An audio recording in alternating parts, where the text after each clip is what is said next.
ఉంటే కదా కొంచెం నాకు ఆ ఖర్చులు పనికి వస్తే అందరికి నెక్స్ట్ మంత్ ఇచ్చినా నాకు ఈ మంత్ ఇవ్వండి ప్లీజ్ అని అడగాలి ఆ బాస్ని.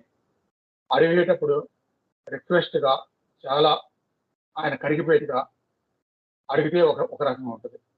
అలా కాకుండా సాధారణ విషయాలు ఖర్చులున్నాయి నెక్స్ట్ మంత్ ఇచ్చే బదులు ఈ మంత్ ఇవ్వచ్చు కదా ఏమైంది ఇస్తే ఎవరదా అని అడగడానికి ఈ రెండుకి డిఫరెన్స్ ఉంది.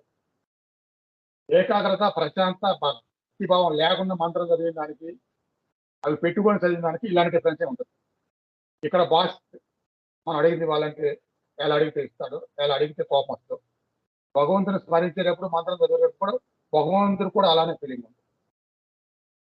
ఫీలింగ్ సంగతి అట్ల నుంచి చేరుకోదు భగవంతుడికి. ఆ రిక్వెస్ట్ ఆ ప్రార్థన ఆ భావం చేరుకోదు అసలు ముందు. ఒకవేళ వీడు కష్టపడి గంట సేపు మంత్రం చదివి చేరుకున్నా ఆ చేరుకునేది ఇలా